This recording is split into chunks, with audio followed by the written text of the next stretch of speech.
క్రీస్తు నేను బిడ్డారా, ప్రభునామం మీ అందరికీ హృదయపూర్వక వందనాలు తెలియజేస్తున్నాను. ఉదయకాలంలో ప్రభు యేసు క్రీస్తు వారి యొక్క ఆరోహణ దినాన్ని జ్ఞాపకం చేసుకునే ధన్యత, ఈ సమయం, ఈ తరుణం దేవుడు మనకి ఇచ్చినందుకై దేవునికి వందనాలు చెల్లిస్తున్నాం.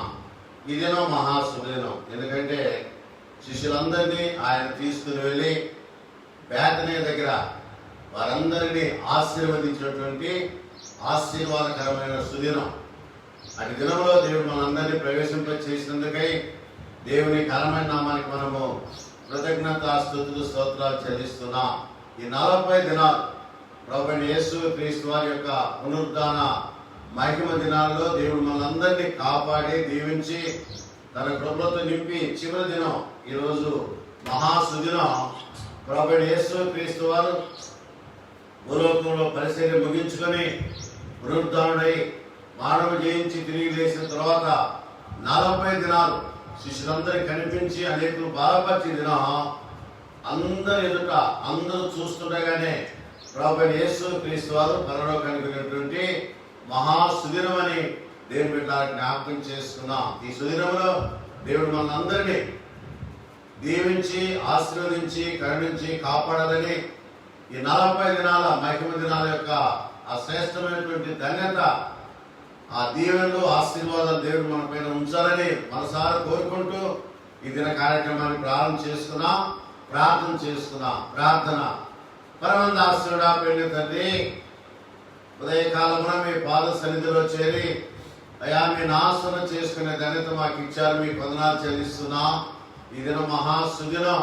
మీరు నాయన లోకంలోకి వచ్చి అయా సమస్తాన్ని ముగించి ఈ దినం నాయన మీరు పరలోక రాజ్యానికి వెళుతున్న సందర్భాన్ని బట్టి సమయాన్ని బట్టి మీకు వందనాలు చెల్లిస్తున్నా.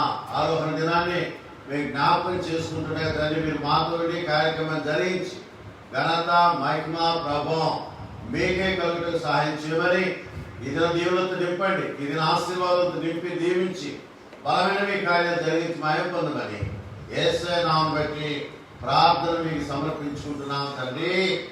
ఆమేన్. ఆమేన్. కృష్ణ దేవుని బిడ్డలారా, ప్రభు నామమున దేవుడు మనందరినీ నడిపిస్తున్న దాన్ని బట్టి దేవునికి వందనాలు చెల్లిస్తున్నా. మరి ఈ దినం ప్రత్యేకమైన దినం. 40 దినాల పునరుద్ధాన మహిమ దినాలలో దేవుడు మనందరినీ ఒక్కొక్క దినం కాపాడి దీవించి కరుణించి ప్రేమించి ఆదరించి బలపరిచి మనందరినీ తన ప్రభులో జ్ఞాపకం చేసుకున్న సుదినాలు మనం జ్ఞాపకం చేసుకుంటున్నాం. అది మాత్రమే కాదు, ఈ దినం తన శిష్యులను ఆయన ప్రేమకు ఆహ్వానించి వారందరి ఎదుట వారందరూ చూస్తుండగా పరలోక రాజ్యానికి ఆయన ఆరోహణైనట్టుగా చూస్తున్నాం. ఆరోహణం అనగా ఆయన ఎత్తబడుతున్న విషయాన్ని దేని బిడ్డలా జ్ఞాపకం చేసుకున్నాం. కాబట్టి దేని బిడ్డలా గమనించే దినం ఆశీర్వదించబడినటువంటి మహాసుదినం, ఆశీర్వాదంతో నింపిన దినమని దేని బిడ్డలా జ్ఞాపకం చేసుకున్నాం. ప్రభువైన యేసు క్రీస్తు వారి దినం నిజముగా ఆయన కార్యాలన్నీ కూడా ఆయన ముగించి తన కార్యాల నిమిత్తం ఆయన సమస్తాన్ని నెరవేర్చి ఈడేర్చి ఆయన చివరి దినం శిష్యులందరినీ సమకూర్చుకున్నాడు. శిష్యులందరి పైన ఆయన ప్రేమ చూపించి చివరి మాటలుగా వారితో మాట్లాడేటువంటి విషయాలు మనము క్లుప్తంగా ధ్యానం చేద్దాం. చివరి మాటలుగా వారితో మాట్లాడిన విషయాలు మనం జ్ఞాపకం చేసుకుందాం. లూకా సువార్త 24వ అధ్యాయము 27వ వచనం గమనిస్తే 47వ వచనం దాకా రాయబడింది. యెరూషలేము మొదలుకొని సమస్త జనులకు ప్రకటించిన సువార్త మారు మనసు పాప క్షమాపణ నిమిత్తం మీరు సువార్త ప్రకటించండి, నాకు సాక్షులుగా ఉండమని ప్రభువైన యేసు క్రీస్తు వారు చెప్పిన మాట మనం జ్ఞాపకం చేసుకుంటున్నాం. అది మాత్రమే కాకుండా తండ్రి వాగ్దానం కొరకు మీరు కనిపెట్టమని చెప్పారు. యెరూషలేములో ఉండి ఎక్కడికి వెళ్లకుండా యెరూషలేములో ఉండి తండ్రి వాగ్దానం కోసం కనిపెట్టమని యేసు ప్రభు వారు ఖచ్చితంగా తెలియజేసినట్టుగా చూస్తున్నాం. అపోస్తలుల కార్యం 1వ అధ్యాయము 8వ వచనం గమనిస్తే పరిశుద్ధాత్మ మీ మీదకి వచ్చినప్పుడు మీరు శక్తి పొందేదారు కనుక మీరు పరిశుద్ధాత్మ శక్తి కోసం పరిశుద్ధాత్మ కార్యాల కోసం కనిపెట్టమని చెప్పినట్టుగా లేఖనాలు మనకు తెలియజేస్తున్నాయి. లూకా సువార్త 24వ అధ్యాయము 48వ వచనం గమనిస్తే ఇదిగో నా తండ్రి వాగ్దానం చేసినది మీ మీదకి పంపుచున్నాను, మీరు పైనుండి శక్తి పొందే వరకు పట్టణంలో నిలిచి ఉండని వారితో చెప్పాడు. పైనుండి మీరు శక్తి పొందబోతున్నారు. ఆకాశం నుండి దేవుడు మీకు శక్తిని అనుగ్రహిస్తాడు. ఆకాశ వాక్యలను తెరబడినటువంటి ఆకాశం నుండి మీకు దేవుడు దీవెనలు ఇస్తాడని ప్రభువారు చెప్పిన మాటలు మనము జ్ఞాపకం చేసుకున్నాం. అది మాత్రమే కాదు, దేవుని బిడ్డలారా గమనించండి, ప్రభువైన యేసు క్రీస్తు వారు భూలోకంలో ఉన్నప్పుడు అనేకులను ఆయన బలపరిచి స్థిరపరిచి ఆత్మతో నింపి ఆత్మ కార్యాలు జరిగించిన దాన్ని బట్టి దేవునికి మనము కృతజ్ఞతాస్తుతులు స్తోత్రాలు చెల్లిస్తున్నాం. అందుకనే భక్తులైన లోకారాశుడు అపోస్తుల కార్యగ్రంథం మనం గమనిస్తే అక్కడ కూడా ఈ మాటలు తెలియజేస్తున్నా. గమనించండి, అపోస్తుల కార్యగ్రంథం 1వ అధ్యాయం 4వ వచనం చూస్తే ఆయన అంటున్నాడు, మీరు యెరూషలేము నుండి వెళ్ళక నా వలన విన్న తల్లి యొక్క వాగ్దానం కొరకు కనిపెట్టుడి. వాగ్దానం కోసం కనిపెట్టాలి. ఆ వాగ్దానం యొక్క నెరవేర్పు కోసం కనిపెట్టాలని ప్రభువైన యేసు క్రీస్తు వారు తెలియజేసినట్టుగా దేవుని బిడ్డలారా జ్ఞాపకం చేసుకున్నాం. మాత్రమే కాదు, అపోస్తలుల కార్యం 1వ అధ్యాయము 8వ వచనం గమనిస్తే ఇక్కడ రాయబడిన విషయం చూద్దాం. పరిశుద్ధాత్మ మీ మీదకి వచ్చినప్పుడు మీరు శక్తిని పొందేది కనుక మీరు యెరూషలేములోను యూదయ సమరయ దేశములందంతటా భూదిగంతుల వరకు నాకు సాక్షులని వారితో చెప్పాను. కాబట్టి మీరు నాకు సాక్షులుగా ఉండండి. మీరు జరిగిన విషయాలు, విన్న విషయాలు, చూసిన విషయాలు, కరుణాలు చూసినటువంటి అద్భుత కార్యాలు, ఆశ్చర్య క్రియలు మీరు లోకంలో ప్రకటించండి, ప్రచురించండి, లోకానికి తెలియజేయమని చివరిగా ఆయన హెచ్చరికించినట్లుగా దేవుని బిడ్డలకు జ్ఞాపకం చేసుకున్నాం. అది మాత్రమే కాదు, ఆయన 5వ ప్రముఖమైన విషయం చూస్తే మత్తయి సువార్త 28వ అధ్యాయం 18వ వచనం గమనిస్తే మీరు సమస్త జనులను శిష్యులుగా చేయమంటున్నాడు. శిష్యులనగా ఆయనకు శిష్యునికం చేసేవారు, అంటే ఆయన మాట విని ఆయన చెప్పినట్టుగా చేయవారు శిష్యులు. కాబట్టి మీరు సమస్త జనులు నాకు శిష్యులుగా చేయండి, నా మాట విన్నట్టు చేయండి, దేవుడి వాగ్దానం కోసం కనిపెట్టినట్టుగా చేయమని ప్రభువైన యేసు క్రీస్తు వారు వారికి చివరిగా బోధించిన విషయాలు మనము ధ్యానం చేస్తున్నాం. అది మాత్రమే కాదు, దేవుని బిడ్డలు గమనించండి, తండ్రి కుమార పరిశుద్ధాత్మ నామమున బాప్తిసం ఇవ్వమంటున్నాడు. ఈనాడు అనేకులు యేసు నామమున బాప్తిసం అంటున్నారు, కానీ వాక్య ప్రకారం గమనిస్తే దేవుడు చెప్పిన మాట తండ్రి కుమార పరిశుద్ధాత్మ నామమున మీరు బాప్తిసం ఇవ్వమని ఆయన ఆజ్ఞాపించాడు. ఏదైతే దేవుడు ఆజ్ఞాపించాడో ఆ ఆజ్ఞ మనము పాటించాలని దేవుని బిడ్డలారా జ్ఞాపకం చేసుకున్నాం. అది మాత్రమే కాదు, 7వ ప్రముఖమైన విషయం మార్కు సువార్త 16వ అధ్యాయము 15వ వచనం మనం గమనిస్తే అక్కడ ప్రభు చెప్పిన మాట ఏంటంటే, సర్వలోకానికి వెళ్ళి సర్వ సృష్టికి సువార్తను ప్రకటించండి. సర్వలోకానికి వెళ్ళి మీరు సర్వ సృష్టికి సువార్త ప్రకటించమని ఈ విషయాలన్నీ కూడా ఆయన వారికి బోధించిన విషయాలని, చివరిగా ప్రభు వారు బోధించిన విషయాలని దేవుని బిడ్డలకు జ్ఞాపకం చేసుకున్నాం. కాబట్టి చివరి మాటలు హితోపదేశాన్ని ప్రభు వారు అక్కడ సాయం చెప్తున్నట్టుగా దేవుని బిడ్డలకు జ్ఞాపకం చేస్తున్నారు. హితోపదేశాన్ని ప్రభు వారు సాయం చెప్పినట్టుగా చూస్తున్నాం. కాబట్టి చివరి మాటలు ఆయన పరలోక రాజ్యానికి వెళ్ళక ముందు తన శిష్యులను సమకూర్చుకొని వారితో చివరి మాటలు చెప్పినట్టుగా దేవుని బిడ్డలకు జ్ఞాపకం చేస్తున్నాం. కాబట్టి చివరి మాటలున్న ప్రాముఖ్యత ఏంటంటే, మీరు మర్చిపోవద్దు, ఏదైతే మీరు విన్నారో, ఏదైతే మీరు చూశారో, ఏదైతే మీరు చేశారో, ఏదైతే మీ కనులు జరిగిందో అవన్నీ కూడా తూచా తప్పకుండా పాటించండి. సమస్త జనులు శిష్యులుగా చేయండి, సర్వలోకానికి వెళ్ళి సర్వ సృష్టికి సువార్త ప్రకటించండి అని ప్రభు వారు బోధించినటువంటి హితోపదేశం చివరి మాటలు మనము ధ్యానం చేస్తున్నాం. దేని బిడ్డలు గమనించండి, వారందరినీ ఆయన సమకూర్చుకునే ఉద్దేశం ఏంటంటే, 3వ సంవత్సరం శిష్యులు ఆయనతో ఉన్న ఆశ్చర్య కార్యాలు చూసినా, అద్భుత కార్యాలు చూసినా, చనిపోయిన వారిని లేపిన మహా సముద్రాన్ని ఆయన ఒక మాట చెబితే మరి అలలు పొంగి అలలు మరి సద్దలిన ఎన్నో ప్రకృతి సంబంధమైన విషయాలు, లోక సంబంధమైన విషయాలు ఎన్నో చూసినా కూడా వారిలో సంపూర్ణమైన నమ్మిక లేదు. యేసు క్రీస్తు వారి దినం ఆరోహణ దినాన్ని ఎందుకు ఆయన ఎన్నుకున్నాడంటే, శిష్యులను బలపరచాలి, శిష్యులను స్థిరపరచాలి, శిష్యులతో మాట్లాడాలి, శిష్యులు కరుణాలు చూసిన విషయాలు లోకంలో సర్వ సృష్టికి సువార్త ప్రకటింప చేయటకు వారిని బలపరచాలని ప్రభువైన యేసు క్రీస్తు వారి దినం ఈ ఎన్నిక చేస్తున్నట్టుగా లేఖనాలు మనకు తెలియజేస్తున్నాయి. కనుక దేవుని బిడ్డలారా గమనించండి, దేవుని కార్యాలు దేవునికి అద్భుతాలన్న విషయాన్ని మనం ఎప్పుడు కూడా మర్చిపోకూడదు. అందుకనే చివరి హితోపదేశాన్ని మనం చూస్తున్నాం. ఈ విషయాన్ని కూడా వారికి చెప్పి ఆయన వారిని బేతనియ వరకు తీసుకుని వెళ్ళారు. ఎందుకంటే బేతనియ ఒక ప్రత్యేకమైన స్థానం ప్రభు. ఆయన జయప్రవేశం బేతనియ నుంచి చేశారు. తర్వాత బేతనియ గ్రామానికి అనేక సార్లు వెళ్ళి అక్కడ గొప్ప కార్యాలు ప్రభు జరిగించినట్టుగా లేఖన ఆధారాలు మనకున్నాయి.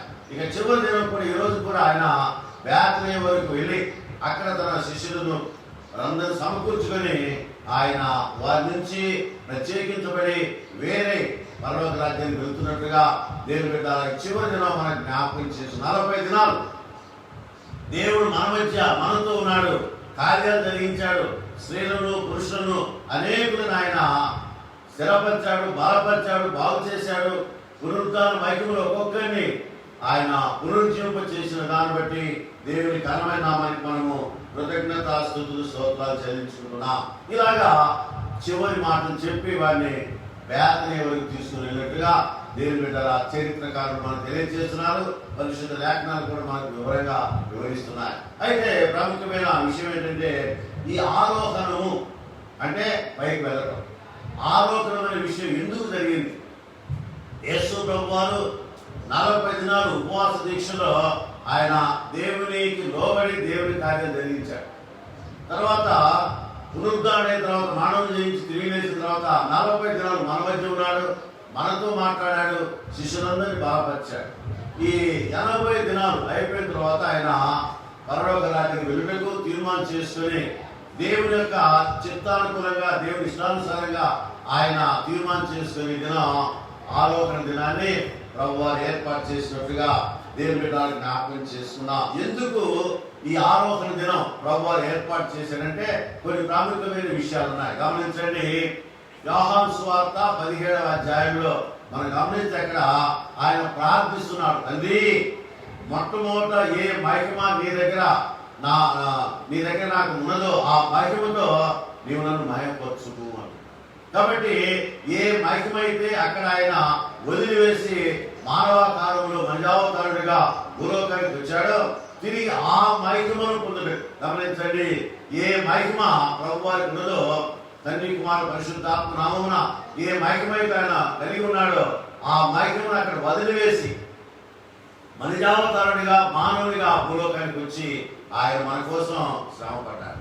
తిరిగి ఇక్కడ పని అయిపోయింది కనుక ఆయన మరలా అక్కడ వెళ్ళడానికి ఆయన తీర్మానం చేసుకొని ఏ మహిమ మీ దగ్గర ఉన్నదో ఆ మహిమతో మహిమపరచమని ఆయన ప్రార్థిస్తున్నాడు. కాబట్టి ఆరోగ్యం ఎందుకు జరుగుతుందంటే యేసు క్రీస్తు వారికి ఏ మహిమ ఉన్నదో ఆ మహిమ తిరిగి పొందడానికని దేవుని బిడ్డల జ్ఞాపకం చేసుకున్నాం. రెండవ ప్రాముఖ్యమైన విషయం ఏంటంటే యేసు క్రీస్తు వారు దేవుని పని సంపూర్ణంగా నెరవేర్చాడు. అందుకే యోహాను సువార్త 17వ అధ్యాయం, తండ్రి నీవు నాకు ఇచ్చిన పని సంపూర్ణంగా నేను ముగించి తిని, అందుకే సమాప్తమైనది అన్నాడు. 6వ మాటలో సమాప్తమైనది అని చెప్పాడు. కనుక దేవుని బిడ్డలు గమనించండి, సమాప్తం చేశాడు కనుక సమాప్తం అయిపోయింది కాబట్టి ఇక్కడ పని లేదు. ఇక్కడ ఆయనకు ఇచ్చినటువంటి గడువు అయిపోయింది కనుక కాలము సమయము దేవుని చేతుంది కాబట్టి ఆయన పని నెరవేర్చి తండ్రి దగ్గరికి వెళ్తున్నట్టుగా ఈ ఆలోచనని బట్టి మనం గమనించాలి. కనుక దేవుని బిడ్డలారా గమనించండి. రెండవ ప్రాముఖ్యమైన విషయం ఏంటంటే దేవుడు ఏదైతే ఆయన చెప్పాడో అవన్నీ కూడా ఆయన నెరవేర్చాడు కాబట్టి పరలోక రాజ్యానికి వెళ్ళటకు ఆయనకు అవకాశం వచ్చింది. మూడవ ప్రాముఖ్యమైన విషయం గమనించండి, లేఖనాలు నెరవేరుందిగా. లేఖనాలు నెరవేరు. యేసు క్రీస్తు వారి లోకానికి వచ్చిన విధానం ఏంటంటే ఆయన జన్మ లేఖనం యొక్క నెరవేరు, ఆయన శ్రమ మరణ పునరుద్ధానాన్ని కూడా లేఖనం యొక్క నెరవేరు. కాబట్టి ఏదైతే లేఖనంలో దేవుడు ముందుగా రాయించాడో పలికించాడో ముందుగా ప్రవశింప చేశాడో అవి నెరవేర్చాడు. యెషయా గ్రంథం 42వ అధ్యాయము, యెషయా గ్రంథం 53వ అధ్యాయము ఈ విషయాన్ని కూడా మనం గమనిస్తే లేఖనాలు నెరవేర్చాడు. లేఖనంలో రాయబడిన ప్రకారం ఆయన వేధించబడి బాధించబడి రకరకాలుగా శోధించబడ్డాడు. కొట్టు వారికి నా వీపు అప్పగించిందని, చెంపలు పెరుగు వారికి నా చెంపలు అప్పగించిందని, ఉమ్మేవేది నా ముఖం దాచుకోలేదని ఈ లేఖనాలన్నీ కూడా ఆయన జీవితంలో నెరవేర్చాడు. అది మాత్రమే కాదు, 53వ అధ్యాయం యెషయా గ్రంథం 53వ అధ్యాయం గమనిస్తే ఆయన సమస్తం అన్యాయపు తీర్పు ఎదురువాడై కొనిపోబడి రాయబడి. కాబట్టి ఇవన్నీ కూడా నెరవేర్చాడు కనుక ఆయన ఈ దినం ఆరోపణ దినాన్ని ఏర్పాటు చేసుకుని ఎన్నుకొని ఆయన వారందరిని ఆశీర్వదించి వెళుతున్నట్టుగా చూస్తున్నాం. తర్వాత 5వ ప్రాముఖ్యమైన విషయం ఏంటంటే రక్షణ. భూలోకంలో మానవుని రక్షణ లేదు. కాబట్టి ఆ రక్షణ పొందాలంటే నిజంగా పాప క్షమాపణ నిమిత్తం విమోచించబడాలంటే రక్తం కార్చాలి. పాత నిబంధన కాలంలో గొర్రెల యొక్క మేకల యొక్క రక్తాన్ని చిందించి ఒలికించి యాజకులు వారి పాపాలు క్షమించినట్టుగా నమ్మారు. కానీ అది సంపూర్ణమైనటువంటి బలియాగము కాదని ప్రభువైన యేసుక్రీస్తు వారు ఆయనే బలియాగముగా, బలిదానముగా, యజ్ఞపురుషులుగా, యజ్ఞకర్తలుగా బలి యాగమై యజ్ఞమై ఆయన మనందరి కోసం రక్తము చిందించుటకు, రక్తము కార్చుటకు, పాప విమోచన క్రయదముగా ఆయన రక్తాన్ని చిందుతుకి లోకానికి వచ్చి ఆ క్రయదన సిద్ధాంతాన్ని నెరవేర్చారు. దాన్ని ర్యాన్సమ్ థియరీ అంటారు. పాప పరిహార క్రయదన సిద్ధాంతం అంటారు. దాన్ని ఆయన భూలోకంలో మానవుడి కోసం, పాపల కోసం ఆయన దాన్ని నెరవేర్చాడు. కాబట్టి ఆయన నిత్యరాజ్యానికి వెళ్ళటకు తీర్మానం చేస్తున్నారు. తర్వాత 6వ ప్రాముఖ్యమైన విషయం ఏంటంటే శిష్యులందరూ జమ చేసుకున్నారు. అక్కడికి వచ్చాడు, వారందరూ చూడాలి. ఆయన పునరుద్ధానము చూశారు, అది బలపరిచారు. ఈరోజు ఆయన ఆరోగ్య దినాన్ని కరుణాలు చూడాలి అన్న ఉద్దేశంతో వారందరూ తన దగ్గర తీసుకుని వచ్చినట్లుగా దేవుని బిడ్డలకు జ్ఞాపకం చేసుకుందాం. అందుకనే ఆయన నిజముగా వారందరి కను ఎదుట ఈ ఆరోగ్యాన్ని జరిగిస్తున్నట్టుగా మనం లేఖనాన్ని బట్టి గమనిస్తున్నాం. తర్వాత 7వ ప్రాముఖ్యమైన విషయం ఏంటంటే ప్రభు పరలోకానికి ఎత్తబడితేనే తిరిగి వస్తారు. ఆరోగ్యం జరిగితే అవరోహం జరుగుతుంది. అందుకనే ప్రభు యేసుక్రీస్తు వారు ఈ దినం ఎత్తబడుతున్నాడు కనుక ఆయన తిరిగి రానయ్యున్నాడన్న సత్యాన్ని మనం గమనించాలి, గ్రహించాలి, మనం నమ్మాలన్న విషయాన్ని ఈ లేఖనాలు మనకు తెలియజేస్తున్నాయి. తర్వాత దేవుని బిడ్డలు గమనించండి, అతి ప్రాముఖ్యమైన విషయం ఏంటంటే ఆయన మహిమ ఆయన పొందుతాడు, తండ్రి కుడి పార్శ్వంలో కూర్చున్నాడు వెళ్తున్నాడు. ఆరోగ్యం ఎందుకు జరిగిందంటే యేసుక్రీస్తు వారికి ఉన్నటువంటి మహిమ తిరిగి ఆయన పొంది తండ్రితో సమానంగా విడిచిపెట్టబడిన భాగ్యమని ఆయన ఆనాడు ఎంచుకొని వచ్చారు. కానీ ఈరోజు తిరిగి తన భాగ్యాన్ని పొందుటకు ఆ తండ్రి కుడి చేతి వైపున కూర్చుంటే ఆయన వెళ్తున్నాడు. తండ్రి కుడి చేతి వైపున కూర్చుండి ఆయన కార్యాలు ధరించిన నిమిత్తం ఆయన పరలోకం వెళుతున్నట్లుగా లేఖనాలు మనకు తెలియజేస్తున్నాయి. తర్వాత మరి 7వ విషయం గమనిస్తే దేవుని బిడ్డలు గమనించండి, ప్రభువైన యేసుక్రీస్తు వారు మానవులు జయించి తిరిగి లేచి తండ్రి కుడి చేతి వైపున ఎలా కూర్చున్నాడో రేపు నమ్మిన వారందరినీ, పునరుద్ధానంలో బలపరిచిన వారందరినీ, ఎవరైతే నమ్ముతారో వారందరినీ తన ప్రక్కన కూర్చోబెట్టుకోవడానికి, లేక తన ప్రక్కన కూర్చోబెట్టుకొని వారితో ఆయన కార్యాలు జరిగించిన నిమిత్తం ఆయన పరలోక రాజ్యం వెళ్తున్నట్టుగా దేవుని బిడ్డలకు జ్ఞాపకం చేస్తున్నారు. ఎఫెసీయుల పత్రిక 2వ అధ్యాయం 7వ వచనం గమనిస్తే నిజముగా మనందరినీ ఆయనతో లేపి పరలోకమందు ఆయనతో కూడా కూర్చుండబెట్టని రాయబడి ఆ మహాభాగ్యం మనందరికి ఇచ్చినకే ఈరోజు ఆయన ఆరోపణ చేస్తున్నట్టుగా దేవుని బిడ్డల లేఖనాలు మనకు తెలియజేస్తున్నాయి. తర్వాత 10వ విషయం ఏంటంటే ఎబ్రీ పత్రిక 7వ అధ్యాయము 25వ వచనం గమనిస్తే అక్కడ తన ద్వారా దేవుని యొక్క గుర్చు వారి పక్షమున నిరంతరం విజ్ఞాపన చేయడానికి వెళ్తున్నారు. గమనించండి, ఎవరైతే ఆయన ద్వారా దేవుని దగ్గరికి వస్తారో వారందరి కోసం ఆయన విజ్ఞాపన చేయుటకు, విజ్ఞాపన అంటే వారి పక్షమున దేవుని దగ్గర ఆయన కార్యాలు జరిగించిన నిమిత్తం విజ్ఞాపన చేయుటకు ఆయన నిత్యరాజ్యానికి వెళ్తున్నట్టుగా దేవుని మీద జ్ఞాపకం చేస్తున్నాం. తర్వాత 11వ ప్రముఖమైన విషయం, తండ్రి వాగ్దానాలు ఉన్నాయి. దేవుడు కొన్ని వాగ్దానాలు ఇచ్చాడు. ఆ తండ్రి వాగ్దానములు నెరవేర్చుట వరకే ఆయన పరలోక రాజ్యానికి వెళ్తుంది. తండ్రి వాగ్దానాలు నెరవేర్చాలి. ఆయన ఇక్కడ ఉంటే కాదు, ఆయన అక్కడ ఉండి అక్కడి నుంచి తండ్రి యొక్క వాగ్దానాలు నెరవేర్చిన నిమిత్తమే ఆయన వెళ్తున్నట్టుగా దేవుని బిడ్డలకు జ్ఞాపకం చేస్తున్నాం. చివరిగా దేవుని బిడ్డలు గమనించండి, 12వ ప్రాముఖ్యమైన విషయం ఏంటంటే పరిశుద్ధాత్మతో నింపుట. ఎవరైతే ఆయన స్థిరమైన బలమైన నమ్మికలు జీవిస్తారో వారందరినీ పరిశుద్ధాత్మతో నింపుటకు ఆయన పరలోక రాజ్యం వెళ్తున్నాడు. నిన్ను నన్ను ఆయన తన కృపలతో నింపుట మాత్రమే కాదు, పరిశుద్ధాత్మతో నింపుతారు. అందుకని చూడ గమనించండి, అపోస్తలుల కార్యం 1వ అధ్యాయం చూస్తే పరిశుద్ధాత్మ మీ మీదకి వచ్చినప్పుడు మీరు శక్తి పొందిన కనుక మీరు యెరూషలేములోను యూదయ సమరయ దేశం అంతటా భూదిగంతం వరకు నాకు సాక్షులైంది. కాబట్టి ఆయన సాక్షులుగా ఉంటుంది. ఈ విషయాలన్నీ నెరవేర్చిన విధమే ప్రభువైన యేసు క్రీస్తు వారి దినం మనందరి మరి కోరిక మేరకు లేక మనందరం ఆశించే రీతిగా మనమందరం దేవుని సన్నిధిలో ఆయన శ్రేష్టమైనటువంటి కృప పొందుతున్న నిమిత్తం ఆయన పరలోక రాజ్యానికి ఈ దినం ఆరోపణమవుతున్నారు, ఎత్తబడుతున్నారు. ప్రభువారు ఎత్తబడుతున్నట్టుగా దేవుని బిడ్డ జ్ఞాపకం చేసుకున్నా. ఆనాడు మరి మోషే ఎలాగా ఇతర సర్పాన్ని ఎత్తాడో ఈరోజు ఆయన భూలోకం నుంచి ఎత్తబడుతున్నట్లుగా దేవుని బిడ్డ జ్ఞాపకం చేసుకున్నారు. చివరి మాటను చూస్తే బేత్లెహేము వరకు ఆయన తీసుకుని వెళ్ళాడు. గమనించండి, యోహాను సువార్త లూకా సువార్త 24వ అధ్యాయం చూద్దాం. లూకా సువార్త 24వ అధ్యాయము చివరి విషయంలో గమనిస్తే 50వ విషయంలో ఆయన బేత్లెహేము వరకు ఆయన తీసుకుని పోయి చేతులెత్తి వారిని ఆశీర్వదించారు. బేత్లెహేము వరకు తీసుకుని వెళ్ళి చేతులెత్తి వారిని ఆయన ఆశీర్వదించాడు. చేతులెత్తి ఆశీర్వదించాడు. చేతులెత్తుట విజయానికి. నిర్గమకాండం మీరు గమనిస్తే నిర్గమకాండం 17వ అధ్యాయము 11వ వచనం చూస్తే మోషే చేయెత్తినప్పుడు ఇశ్రాయేలు జనాంగం గెలిచారు.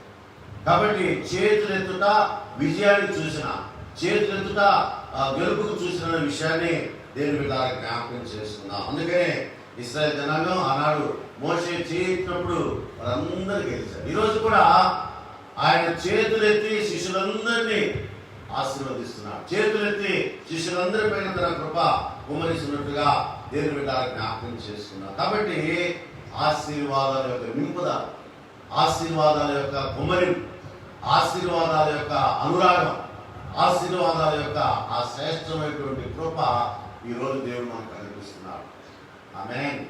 దేవుడు గమనించండి, అలాంటి కృప దేవుడు మనకు కనిపించడానికే ఈ దినం ఆయన ఆరోహణ దినాన్ని ఏర్పాటు చేశాడు. అది మాత్రమే కాదు, శిష్యులకు నమ్మిక కలిగించాలని, శిష్యులకు సంపూర్ణమైన నమ్మిక కలిగించాలని వారందరి ఎదుట ఆయన ఎత్తబడుటకు తీర్మానం చేసుకున్నాడు. గమనించండి, అక్కడ వారిని ఆయన ఆశీర్వదించాడు. మొట్టమొదటిగా దేవుడు వారిని ఆశీర్వదించాడు. ఆశీర్వాదాలు కావాలి. ఈనాడు మనం ఒకసారి ఆలోచిస్తే ఆశీర్వాదాలు కావాలని అనుకున్న ఎంతో మంది ఉంటారు, వద్దని వారు ఎవరు. కాబట్టి అలాంటి ఆశీర్వాదాలు ఈరోజు మనం పొందాలంటే, అలాంటి ఆశీర్వాదాలతో నింపబడాలంటే, అలాంటి ఆశీర్వాదాలు వెలుగులాగా ప్రవాహం వలె నీకు నాకు మరి మన జీవితాల్లో ప్రవహించాలంటే మనం ఏం చేయాలి చూద్దాం. గమనించండి, ఆశీర్వాదాలు పొందుటకు మనం ఏం చేయాలో ఇక్కడ లేఖనం బట్టి మనము జ్ఞాపకం చేసుకుందాం. దేవుని బిడ్డ గమనించండి, దేవుని ఆశీర్వాదాలు పొందుటకే దేవుడు మనను పిలిచాడు. ఆయన ఆశీర్వాదాలు పొందుటకే దేవుడు పిలిచినట్టుగా చూస్తున్నాం. అందుకని భక్తులైన పేతురు రాసిన మొదటి పత్రికలో మనం గమనిస్తే 1వ అధ్యాయం చూస్తే ఆశీర్వాదం కారకులుగా ఉండుటకే దేవుడు పిలిచాడు. ఆశీర్వాద కారకులుగా పిలిచాడు. ఎందుకు పిలిచాడు దేవుడు?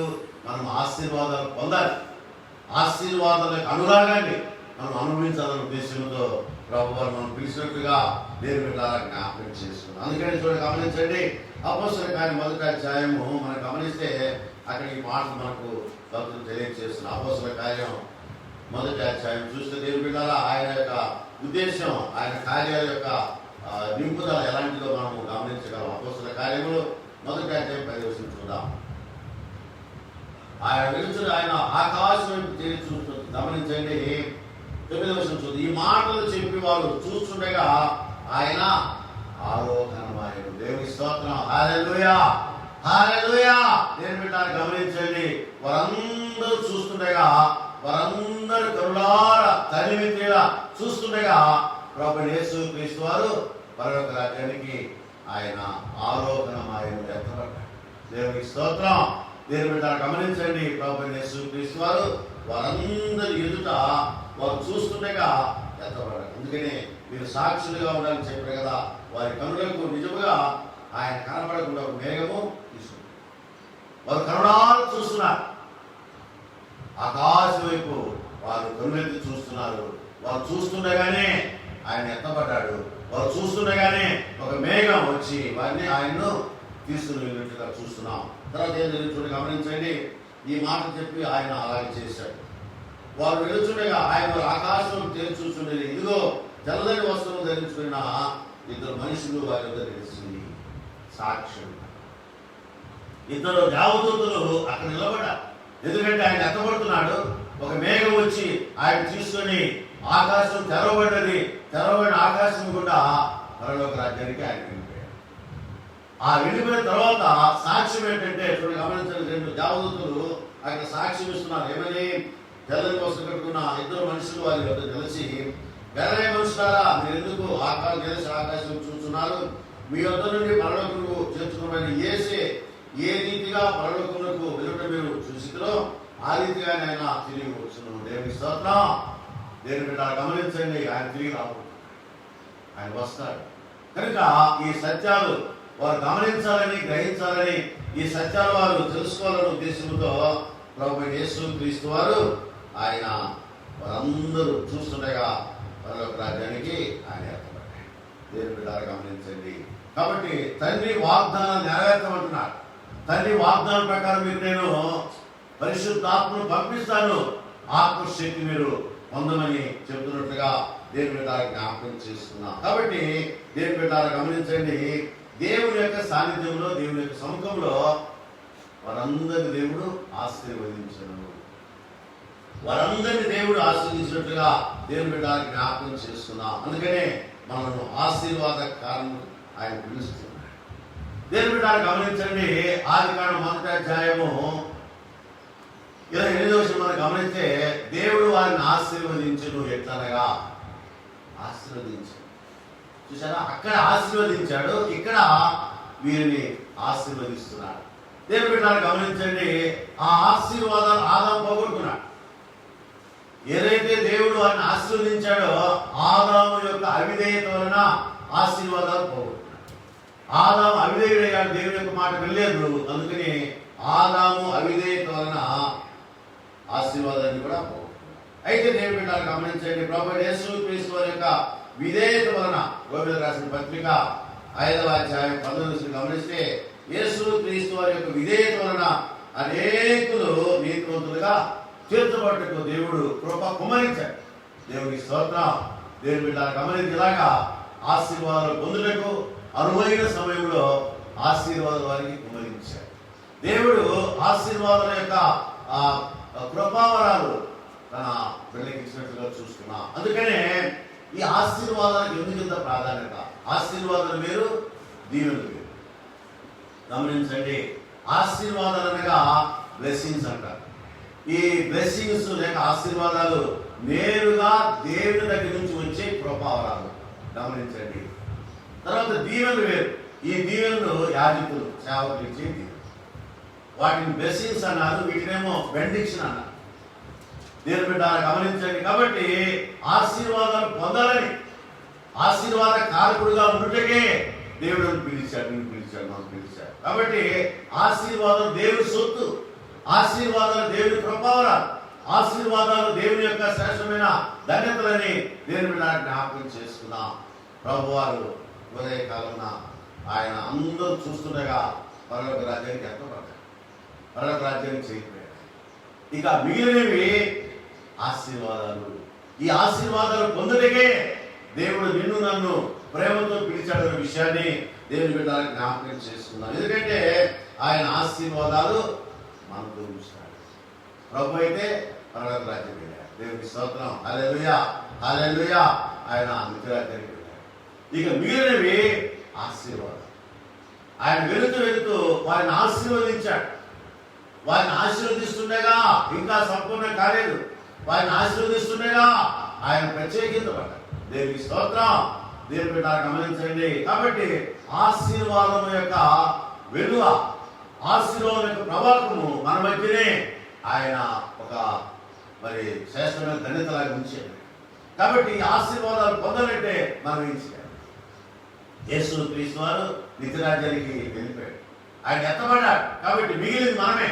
మనం ఏం చేయాలి అనే విషయాన్ని ఒకసారి మనం జ్ఞాపకం చేసుకుంటే దేవుని బిడ్డ గమనించండి. మొట్టమొదటిగా దేవునితో మనము సహవాసం చేయాలి. దేవుడితో సహవాసం చేయాలి. గమనించండి, నిర్గమకాండ 20వ అధ్యాయము 26వ వచనం చూస్తే ఆయన అంటున్నాడు, ప్రభు నా పేరు పెట్టమని నా జనులు నా పేరు పెట్టిన ప్రతి స్థలములో నేను నీ యొద్దకు వచ్చి నిన్ను ఆశీర్వదించాను. కాబట్టి మీరు ఎక్కడ ఉంటారో అక్కడికి నేను వస్తాను, నేను వచ్చి నిన్ను ఆశీర్వదించాను. అందుకే అంటున్నాను, ప్రతి స్థలములో నా నామం జ్ఞాపకాలు ఉంచే ప్రతి స్థలములో నేను నీ దగ్గరికి వచ్చి నిన్ను ఆశీర్వదించాను. దేవుని బిడ్డలు గమనించండి, ఆశీర్వాదాలు పొందాలి. యేసు ప్రభు వారు ఈ దినం పరలోక రాజ్యం వెళ్ళారు కదా, ఇంకా 10 దినాలు ఉన్నాయి. ఈ 10 దినాలు మనము ఆశీర్వాదాలు పొందుటకే దేవుడు మనకి ఇచ్చినటువంటి దినాలు. ఆశీర్వాదం పొందుట, ఎందుకంటే 50 దినమున ఆయన వాగ్దానం చేసిన ఆత్మను మనం పంపిస్తారు. 50 రోజున యేసు క్రీస్తు వారు ఏదైతే తండ్రి వాగ్దానం ఉన్నదో ఆ వాగ్దానము మన కోసం ఆయన పంపిస్తానని చెప్పాడు. అందుకే అపోస్తలుల కార్యం 1వ అధ్యాయం మనం గమనించి అక్కడ ఆయన అంటున్నాడు, పరిశుద్ధాత్మ మీ మీదకి వచ్చినప్పుడు మీరు శక్తి పొందెదరు. ఆ శక్తితో నింపుటకు, ఆ శక్తి పొందుటకు పరిశుద్ధాత్మ కార్యాలు ధరించిన నిమిత్తం దేవుడు తన ఆత్మను పంపిస్తాడు. అందుకే ఆ రోజు అన్నాడు యోహాను సువార్త 16వ అధ్యాయంలో, నేను వెళ్ళుట మీకు ప్రయోజనకరం, నేను వెళ్ళనిదే ఆదరణకర్త మీ దగ్గరికి రాడు. కాబట్టి ఆయన వెళ్ళాడు. ఇక ఆదరణకర్తను మనకు పంపించడానికి 10 రోజులు పడుతుంది. దేవుని బిడ్డలు గమనించి, ఈ రోజు నుంచి ఇంకా 10 రోజులు ఆదరణకర్త మన దగ్గర రావడానికి సమయం ఉంది. మరి 10 రోజులు మనం ఏం చేయాలి? ఈ 10 రోజులు మనము దేవుని సాన్నిధ్యంలో దేవుని యొక్క ఆశీర్వాదాలు పొందుటకు మనము మొట్టమొదటిగా సహవాసం చేయాలి. ఈ 10 దినాలు దేవునితో సహవాసం చేసే సుదినాలు. తీర్మానం చేసుకున్నాం, సహవాసం చేద్దాం. ఎందుకంటే పరిశుద్ధాత్మ శక్తిని మనం పొందాలి, పరిశుద్ధాత్మ శక్తితో నింపబడాలి, పరిశుద్ధాత్మ శక్తితో నీవు నేను నింపబడాలి. కనుక ఈ 10 దినాలు యేసు ప్రభు వారి యొక్క సాన్నిధ్యంలో మనము సహవాసం చేయాలి. సహవాసం చేయాలంటే హృదయ ద్వారం తెరవాలి. అందుకే ప్రకటన 3వ అధ్యాయము 20వ వచనం అంటాడు, ఇదిగో నేను తలుపు వద్ద నిలిచి తట్టుచున్నాను, ఎవడైనా స్వరం విని తలుపు తీస్తే అతనితో నేను నాతో అతను కలిసి భోజనము చేయదు. సహవాస పంక్తి, భోజనం చేస్తాం. దేవుని బిడ్డలు గమనించండి, అందుకనే ప్రభు వారు మాట్లాడుతున్నారు. మనం గమనిస్తే హృదయం అనే తలుపు వద్ద నిలిచి తడుచున్నాను. దేవుని బిడ్డలు గమనించండి, హృదయం అనే తలుపు చాలా మరి బిగుగా ఉంటుంది.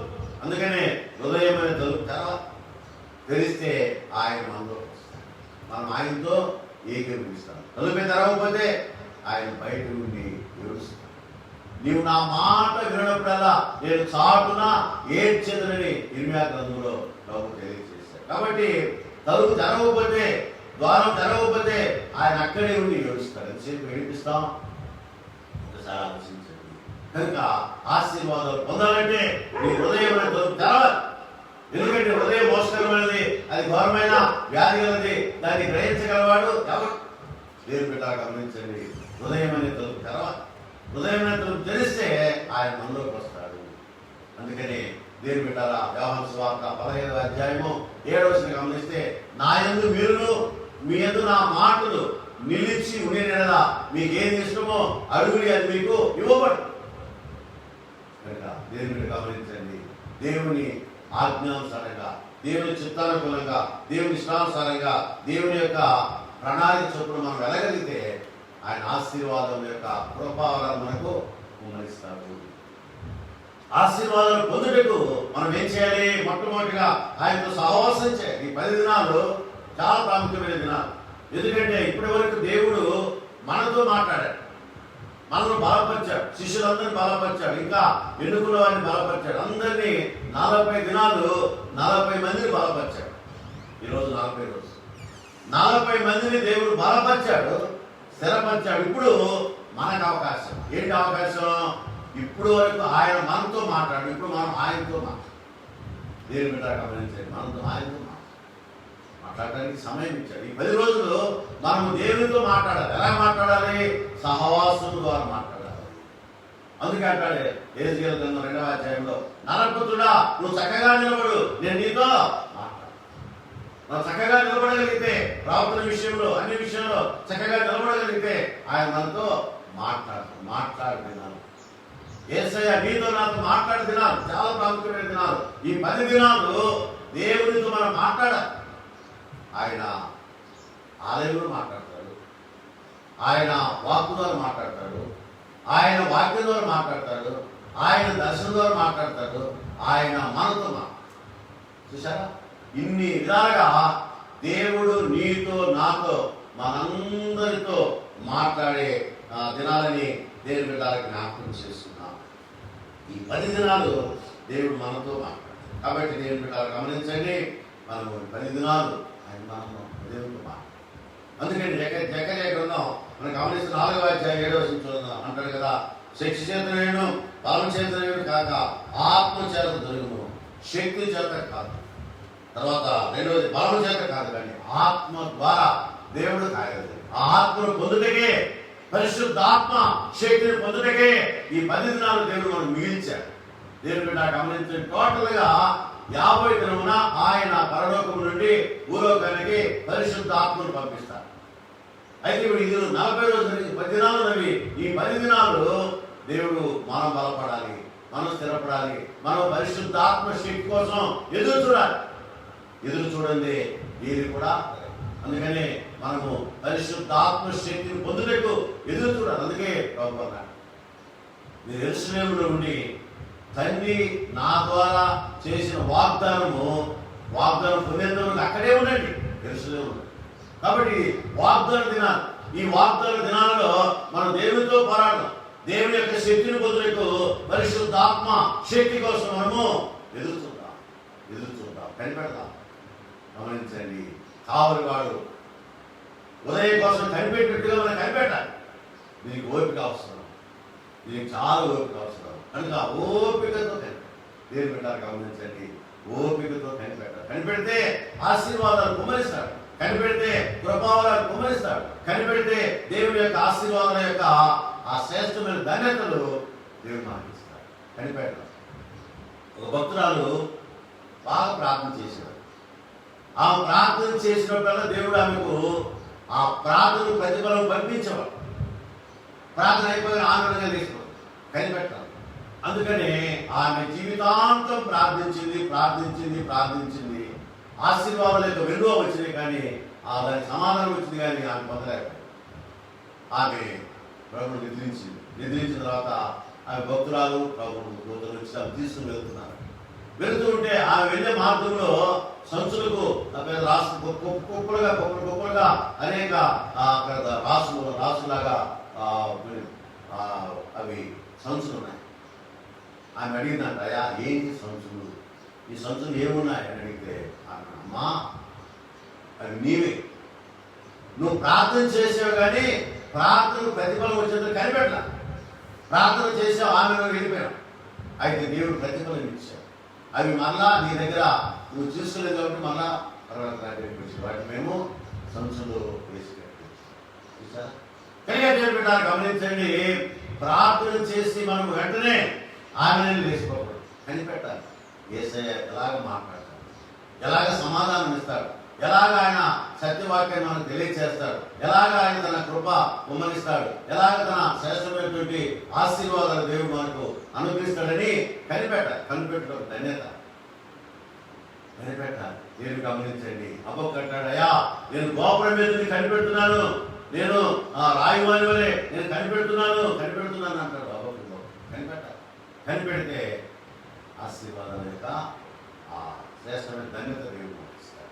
కనుక దేవుని బిడ్డలు గమనించండి, ఈ ఉదయకాలమున 6వ దినంలో మనం ఆశీర్వాదాల కోసము కనిపెట్టాలి, కోసం మరి కనిపెట్టాలని చూస్తున్నాం. కాబట్టి కనిపెట్టడానికి మొట్టమొదటి హేతు ఏంటంటే సహవాసము. దేవుడితో మనము సహవాసం చేయాలి. దేవుడితో మనం సహవాసం చేస్తే ఆయన కృపావరాలు కుమ్మరిస్తాడని దేవుని బిడ్డలకు జ్ఞాపకం చేస్తున్నాం. ఏవేలు ప్రవక్త అంటున్నాడు 2వ అధ్యాయము 28-29 వచనం గమనిస్తే సర్వజనుల మీద ఆత్మను కుమ్మరిస్తున్నాను, సర్వజనుల మీద ఆత్మను కుమ్మరిస్తున్నాను. కాబట్టి దేవుని బిడ్డలు గమనించండి, ఆత్మ కుమ్మరింపు కోసం మనం ఎదురు చూడాలి. ఆత్మ కుమరింపు కోసం మనము కనిపెట్టాలి. ఆత్మ నడిపింపు కోసం మనం ఎదురు చూడాలని హృదయకాలం జ్ఞాపకం చేసుకున్నాం. కాబట్టి దేవుని బిడ్డలారా, మనము ఆరోగ్య దినములో ఆశీర్వాదాల కోసం ఎదురు చూస్తున్నాం. నాకు ఆశీర్వాదాలు వద్దు అనేవారు ఎవరు ఉన్నారా? ఎవరు లేదు. అందరికీ కావాలి. ఆశీర్వాదాలు కావాలంటే మొట్టమొదటిగా మనకు ఏముండాలి? కోరిక. ఆశీర్వాదాలు పొందాలి, కోరిక. ఆ కోరిక మేరకు మనం ఏం చేయాలి? ఆయనతో సహవాసం చేయాలి. మొట్టమొదటి విషయం ఆయనతో సహవాసం చేయాలి. రెండవది కనిపెట్టాలి. దేవుని వాగ్దానం కోసము ప్రభువే చెప్పాడు, మీరు కనిపెట్టండి అని ప్రభువే చెప్పాడు. కాబట్టి మనము కనిపెడదాం. దేవుని బిడ్డలా, కనిపెట్టుట ఆశీర్వాదకరమైన విషయాన్ని దేవుని బిడ్డ జ్ఞాపకం చేసుకున్నాం. ఒక ప్రాముఖ్యమైన విషయం ఏంటంటే ఓపికతో మనము అలా కనిపెట్టగలిగితే దేవుని కృపావరములు, ఆశీర్వాదాలు, శ్రేష్టమైనటువంటి దీవెనలు దేవుడు మనకి ఇస్తాడని దేవుని బిడ్డ జ్ఞాపకం చేసుకున్నాం. ఇదినా ప్రభువైన యేసు క్రీస్తు వారు ఆయన మరి ఆరోగ్యమై తండ్రి దగ్గరికి వెళ్ళి తండ్రి కుడి చేతి వైపు కూర్చుండి ఆయన మహిమలో ప్రవేశించాడు. గమనించండి, ప్రభువైన యేసు క్రీస్తు వారు మహిమలో చేరారు. ఏంటి మహిమ? రేపు మనం ధ్యానం చేద్దాం. దేవుని బిడ్డలు గమనించండి, మహిమలో ఆయన ప్రవేశించాడు. ఆయన వెత్తబడ్డాడు, దేవుని దగ్గరికి వెళ్ళాడు. దేవుని యొక్క ప్రణాళిక, దేవుని చిత్తం, దేవుని ఏర్పాటు ఇవన్నీ కూడా నెరవేరినట్టుగా దేవుని బిడ్డలను జ్ఞాపకం చేస్తుంది. ఇవన్నీ కూడా నెరవేరింది. దేవుని చిత్తం నెరవేరింది, దేవుని ఏర్పాటు నెరవేరింది, దేవుని కార్యాలు నెరవేరినవి, దేవుని యొక్క ప్రణాళిక నెరవేరింది. ఇవన్నీ నెరవేర్చి ప్రభువైన యేసు క్రీస్తు వారు వాగ్దానం చేయబడినటువంటి ఆత్మలకు వాగ్దానం చేసినటువంటి ఆ శ్రేష్టమైన పరిశుద్ధాత్మ శక్తి కోసం మనం ప్రార్థించాలి, పాటుపడాలి. దేవుని సన్నిధిలో ముందుకు సాగాలనే విషయాన్ని దేవుని బిడ్డ మనం జ్ఞాపకం చేసుకుని ఆయన సన్నిధిలో ఈ ఆరోగ్య దినములో మనమందరం కూడా ప్రార్థించాలి. శిష్యులు ఆకాశం చూశారు, ఎదురు చూశారు. ప్రభువు నిద్రాగ్నికి వెళ్ళిపోయాడు, నిరుత్సాహంతో బయలుదేరాడు. నేను మనం గమనించవలసిన ప్రాముఖ్యమైన విషయం ఏంటంటే శిష్యులు నిరుత్సాహపడ్డారు. ప్రభు లేడే, ఆయన వెళ్ళిపోయాడే. అందుకే ప్రభు అన్నాడు, ఆత్మతో పైనుండి శక్తిని పంపిస్తాను, ఆత్మతో నింపుతానని చెప్పి ఆయన వెళ్ళాడు. కనుక మనం నిరుత్సాహపడాల్సిన అవసరం లేదు. ఈ 40 దినాలు దేవుడు ఒక్కొక్కరిని బలపరిచాడు. పునరుద్ధాన మహిమలో ఒక్కొక్కరిని పునరుజ్జీవింప చేశాడు. ఆ ప్రభు ఇప్పుడు మన మధ్య లేడు, ఆయన నిత్యరాజ్యానికి వెళ్ళాడు. మనము బలపడాలి, స్థిరపడాలి. ఆత్మను పొందుటకు మనమందరం కూడా సర్వదా కృషి చేయాలనే విషయాన్ని మీకు నేను తెలియజేస్తూ మనమందరం కూడా నిరుత్సాహపడక, నిరాశపడక మనమందరం కూడా తండ్రి యొక్క వాగ్దానం కోసం, ఏ వాగ్దానం అయితే దేవుడు మనకి ఇచ్చాడో ఆ వాగ్దానం కోసం మనమందరం కూడా ప్రార్థన కొరకు ముందుకు సాగాలని, ఆ శక్తి పరిశుద్ధాత్మ దేవుడు మనకు అనుగ్రహించాలని, క్రియక సహవాసం తోడుగా ఉండాలని మనసారా కోరుకుంటూ ఆశీర్వాదం యొక్క ఆ శ్రేష్టమైన కృపావరం ఇప్పుడే ఈరోజే ఈ క్షణంలోనే దేవుడు మనందరికీ ఆరోగ్య దినంలో అందించుగాక. ఆమేన్, ఆమేన్, ఆమేన్. ప్రార్థన చేసుకున్నాం. పరమంద ఆశీర్వాద ప్రేమ తండ్రి, ఇంతవరకు నాయన మీ వాక్యం విన్నా, ఆరోగ్య దినంలో నాయన ఆశీర్వాదాల యొక్క ప్రభావాలను కుమ్మరింప చేయాలని ఆయన మీరు ఎంతగానో శిష్యులను మేలుకొలిపి పురికొలిపి వారిని ఆయత్తం చేసిన దాన్ని బట్టి మీకు వందనాలు చెల్లిస్తున్నాం. ఈ సమయంలో కూడా మీరు జ్ఞాపకం చేసుకుని దీవించండి, మాపై మీ దీవెన ఉంచండి, మీకు ఉంచండి, మీ కాపులు దయచేయమని ప్రార్థిస్తున్నాం. ఎదురైన లైవ్లో మీ మాట విన్నారు, మీ స్వరం విన్నారు, వారందరి పక్షున మేలు చేయండి. ఆయన మేలు చేయండి తండ్రి. ఈ 40 దినాలు మీరు మాతో ఉండి మమ్మల్ని బలపరిచారు. ఇప్పుడైతే మీరు మా మధ్య లేరు నాయన. మీరు తండ్రి కుడి చేతి వైపున కూర్చుంటే వెళ్ళారు.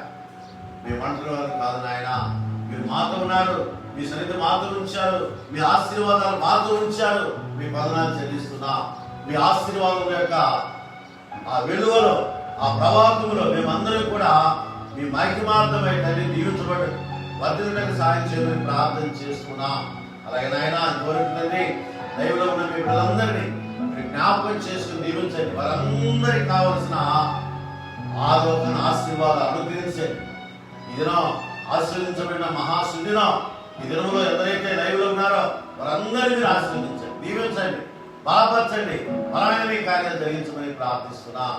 అలాగే నాయన మన దేశం కోసం, దేశ నాయకుల కోసం, అలాగే నాయన ప్రపంచ దేశాల కోసం ప్రార్థిస్తున్నా. కరోనా వైరస్ వలన ఈ దేశాలు అల్లాడిపోతున్న ఎరిగిన దేవుడు నాయన మీరు ముట్టండి, తట్టండి, తాకండి. ఆయన మీరు ఒక మాట చెబితే చాలయ్యా, వెంటనే మీరు జరుగుతుంది కనుక నాయన ముట్టండి, తట్టండి, తాకండి, మీ ఆత్మతో నింపండి, మీ ఆత్మ కార్యాలు జరిగించమని ప్రార్థన చేస్తున్నా. కరోనా వెళ్ళిపో అని మీరు ఒక మాట చెబితే చాలు ప్రభువా, మేలు జరుగుతుంది. నాయన సాధారణ నా వెనుక వెళ్ళిపో అని చెప్పినప్పుడు సాధన వెళ్ళిపోయాయి. అలాగే నాయన ఈ వ్యాధి, ఈ వైరస్ కూడా అలాగే వెళ్ళిపోతుంది కనుక మీరు ఒక మాట చెప్పండి అయ్యా, సాయం చేయండి. ఆయన మీ కృపలో బలపరచమని ఒక్కొక్కరిని దీవింపచేయమని ప్రార్థిస్తున్నాం. ఎందరైతే నాయన కరోనా వల్ల ప్రభువా అయా వ్యాధి బాధల్లో ఉన్నారో అయా పాజిటివ్ కేసులు అన్ని మీరు సరిచేయండి, చక్కచేయండి. ఆయన మేలు చేయమని ప్రార్థిస్తున్నాం. అయా మన దేశం కోసం, మన దేశ నాయకుల కోసం ప్రార్థిస్తున్నాం, రాష్ట్రాల కోసం ప్రార్థిస్తున్నాం. ఆయన రాష్ట్ర ముఖ్యమంత్రుల కోసం ప్రార్థిస్తున్నాం. ఆయన వైద్య సేవలో అయా పనిచేస్తున్న డాక్టర్లను, నర్సులను, అయ్యా వారి సహకరిస్తున్న వీళ్ళందరినీ మీరు దీవించండి, మీ కృపలో బలపరచమని ప్రార్థన చేస్తున్నాం. అలాగే ఆయన ఆరోగ్యకర్తలు దీవించండి. అయ్యా పారిశుద్ధ్య సంస్థలు పనిచేస్తున్నా అయ్యా మరి ఒక్కొక్కరిని మీ జ్ఞాపకం చేసుకుని దీవించండి, మీ కృపలో బలపరచమని ప్రార్థన చేస్తున్నాం. అలాగే ఏసే స్వస్థత పరిశీలన ఎందరైతే నాయన పేరు పొందారో వారందరినీ మీరు జ్ఞాపకం చేస్తున్నారు.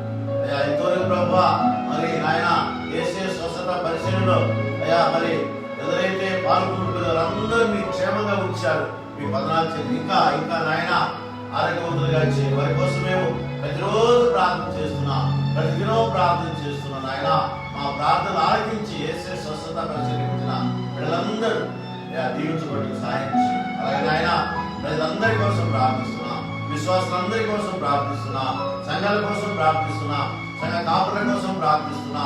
ఒక్కొక్కరిని మీరు జ్ఞాపకం చేసుకుని దీవించండి. ఆయన ఈ ఆరోగ్య దినములో ప్రతి వారిని అయ్యా మీరు స్థిరపరిచి బలపరిచి మీ ఆత్మతో నింపి మీ ఆత్మ కార్యాలు జరిగించి మహిమ పొందమని, మీరే తోడుగా నడిపించమని అయ్యా లైవ్లో ఉంటున్న వీళ్ళందరినీ కుటుంబాలు ఆశీర్వదించి బహుగా దీవించి బలపరిచి బలమైన మీ కార్యాలు జరిగించమని ఈ మా మనవులు ప్రభువైన యేసుక్రీస్తు వారి శ్రేష్టమైన పరిశుద్ధమైన పుణ్యనామములో మీకు సమర్పించుకుంటున్నాం తండ్రి. ఆమేన్, ఆమేన్. పరమ తండ్రి దేవుని ప్రేమ, ప్రభువైన యేసుక్రీస్తు వారి కృప, పరిశుద్ధాత్మ కంటే సహవాసము చేరు మనందరికీ లైవ్ లో వాక్యమైన వీళ్ళందరికీ దినం ప్రత్యేకించి ఆరోహణ దినములో ఆశీర్వాదాలు పొందుటకు వచ్చిన వీళ్ళందరినీ వారి కుటుంబాలు ఆశీర్వదించి దీవించి బలపరచిన మిత్తం సదాకాలం తోడైంది గాక.